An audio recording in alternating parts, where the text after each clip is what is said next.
आप बताओ भैया, मृत्यु किसकी होती है? शरीर की, आत्मा की, या किसी की नहीं? क्यों? आप बताओ। शरीर। मृत्यु किसे कहते हैं? है? जैसे आप लोगों ने कहा कि शरीर की मृत्यु होती है, तो आप लोग ये भी लगे हाथ बता दो कि मृत्यु कहते किसे हैं? हैं? ठीक, आप बताओ मृत्यु किसे कहते हैं?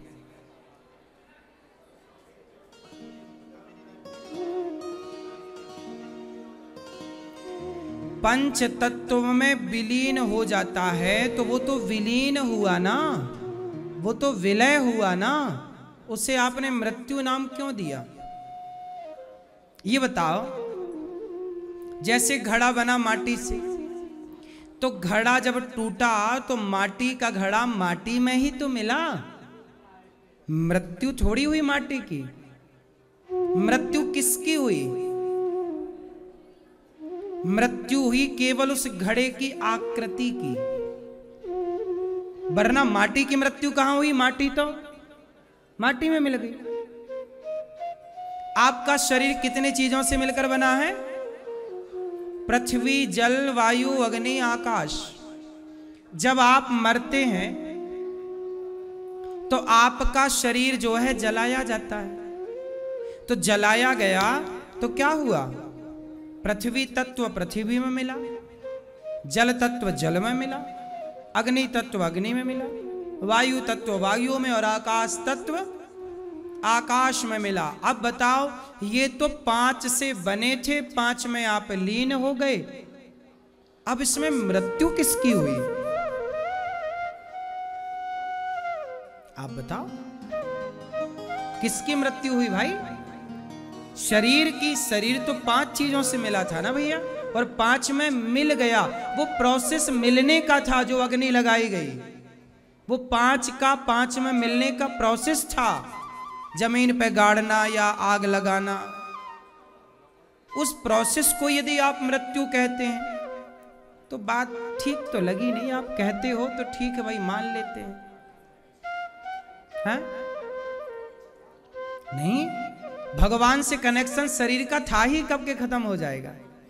हाँ, तो आत्मा तो मरी ही नहीं, आत्मा तो मरती नहीं। नैनम छिंदन्ति शस्त्राणि नैनम दहति पावकम। मरा कौन? मिला कौन? शरीर मिला ना पंच तत्वों में, पंच से बना था। आत्मा ईश्वर का अंश थी, फिर मरा कौन? मैं यही सवाल तो कर रहा हूं भाई, ये मरने वाला है कौन? आत्मा मर नहीं सकती। शरीर 5 तत्वों से मिला, 5 में मिला, फिर ये मरा कौन? हाँ, मरा केवल हुलिया। कौन मरा? हुलिया। हुलिया समझते हैं ना? स्वरूप। ये छवि मर गई। जैसे घड़ा टूटा तो घड़ा मिट्टी का था, मिट्टी तो मिट्टी में मिल गई, पर घड़ा का स्वरूप वो, उसे आप मृत्यु। सच्चाई तो ये है कि मृत्यु होती ही नहीं, लेकिन फिर भी समाज में मृत्यु नाम की एक मान्यता तो है ही, तो उसे भी लेके चलना है। तो मृत्यु हुई किसकी, ये सवाल था। तो मृत्यु हुई केवल इस हुलिये की, वरना कोई मरा नहीं। जो जहां से आया था वहां सेट हो गया। क्यों जी, बात सही है कि गलत है? 5 तत्व मिले थे, 5 तत्वों में आप चले गए। आत्मा आई थी ईश्वर के पास से, ईश्वर के पास चली। अब सवाल दूसरा खड़ा हुआ कि जब शरीर यहीं मर गया, मतलब जल गया, आत्मा ईश्वर से मिली थी, ईश्वर में मिल गई, फिर ये जो नरक जाने की बात कही जाती है, स्वर्ग जाने की, ये नरक स्वर्ग कौन जाता होगा? क्यों भैया? कहते हैं नरक में बड़ा कष्ट उठाना पड़ता है, स्वर्ग में बड़ी मौज होती है। ये नरक सुख दुख भोगता कौन है? ये मैया बताएंगी, हमारी पीली मैया। कौन भोगता है ये सुख दुख? है आकृति? अरे मैया क्या कह रही हो? आकृति तो मर ही गई ना, मर ही गई तो भोगेगी। आकृति क्या भोगती है भाई? क्यों ये नर्क वर्ग कौन जाता है? स्वर्ग। भैया बताएंगे चश्मों वाले भैया। शरीर तो यहीं जल गया। पीछे वाले दादाजी चश्मा वाले, हाँ हाँ आपके बगल में टोपी वाले बताएं चलो। कौन मरा कौन गया, ये स्वर्ग अंदर कौन जाता है? अच्छा हम बताएं। ठीक,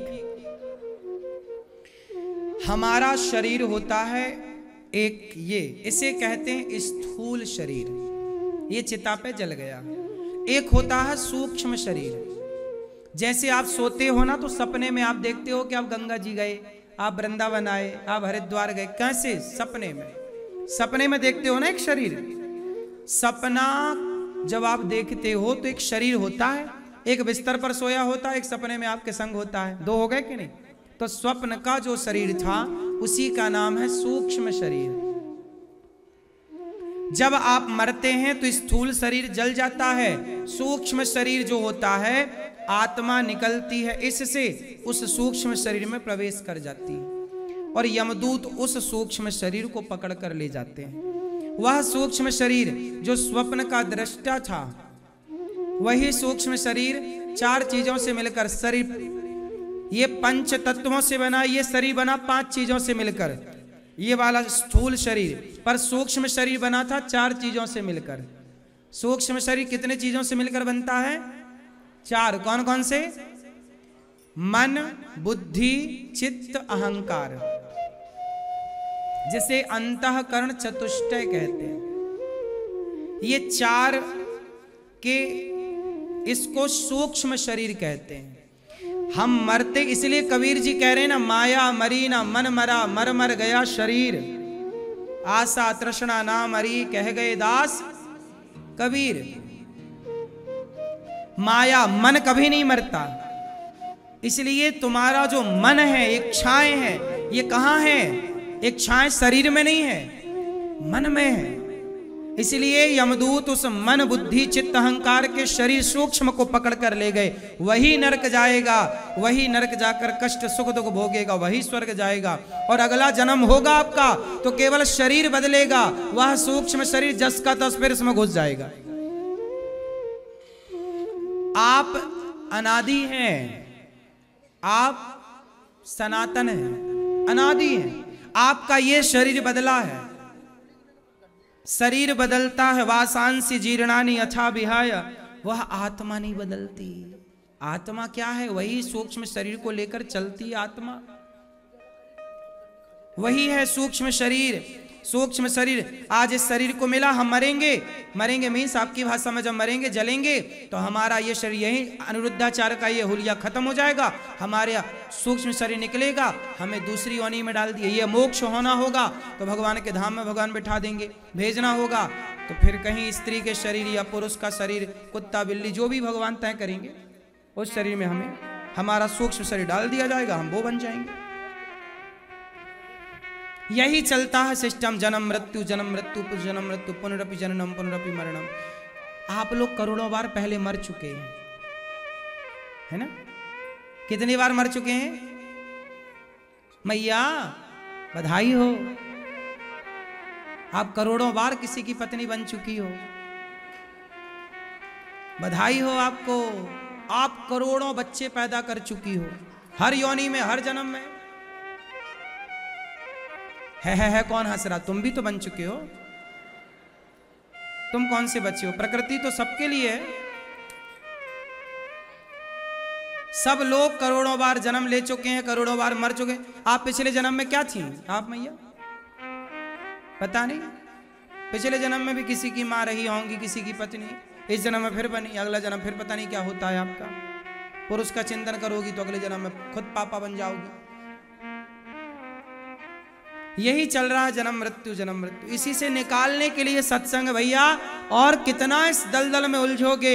एक भगवान की शरण में चले जाओ तो 84 के चक्कर से मुक्ति मिल जाती है। 84 लाख योनियों, यही मुक्ति, यही मोक्ष है। यही जन्म मृत्यु से मुक्त करने के लिए मोक्ष है भैया। मोक्ष की ओर आओ, मनुष्य बने हो ना, बड़े भाग्य मानुष तन पावा। बन लो मनुष्य तो पालो भगवान को, वरना भटकते रहो।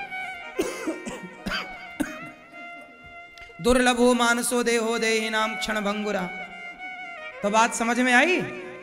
इसलिए ये दास अनिरुद्ध बिल्कुल भगवान की शरण में रहता है, सेवा करता है। मुझे पता है आए मनुष्य बने, हम भी करोड़ों बार पहले जन्म ले चुके हैं, करोड़ों बार हमारा भी जन्म, करोड़ों बार किसी का बेटा बनना, किसी का बाप बनना, करोड़ों बार ये ठोकर खा रहे हैं।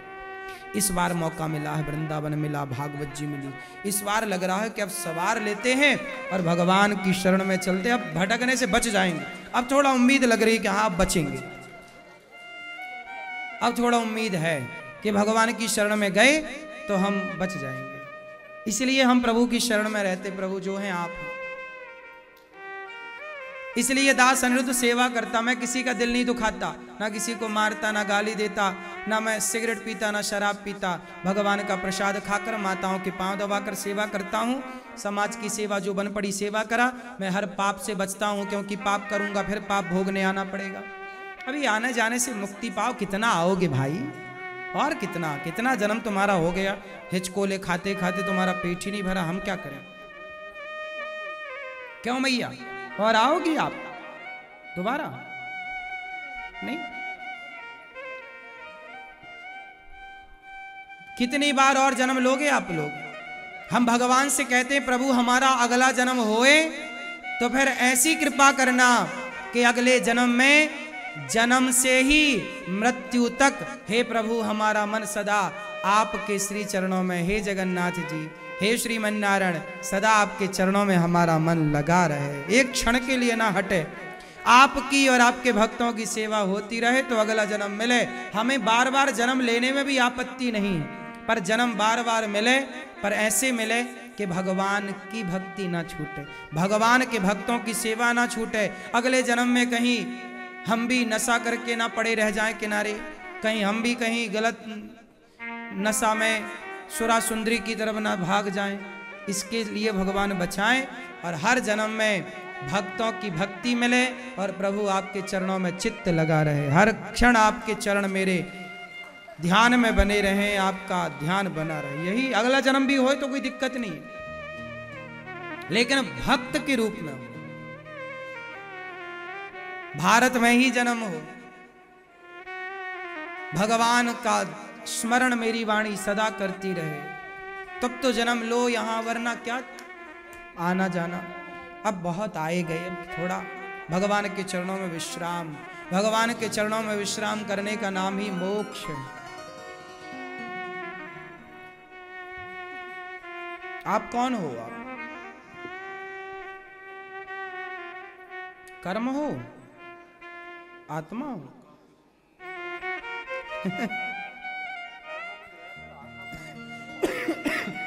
कितना सरल है ना ज्ञान की बातें कह देना, मैं आत्मा हूं। वाह, कितना सरल है कह देना,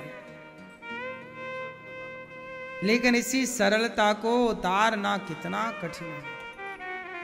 मैं शरीर नहीं, मैं आत्मा हूं, ये रट लेने से ना होगा। इसे स्वीकार करिए कि मैं ईश भगवान का दास हूं। बस आप लोग सरल भाषा में मानो तो ये मानो कि हे प्रभु हम आपके दास हैं और जन्म मिला है आपकी और आपके भक्तों की सेवा करने के लिए, बस इतना ज्ञान पर्याप्त है। बाकी ज्ञान में आप पढ़ोगे उलझ जाओगे, क्योंकि अभी वो स्तर ज्ञान का धारण करने योग्य खोपड़ी नहीं है। सही, अभी बस इतना जानो कि मैं प्रभु का दासी हूं और दास, सेवा करना है भगवान की और भगवान के भक्तों की, बस इतना ही में हम सबका भला होगा। हैं क्या?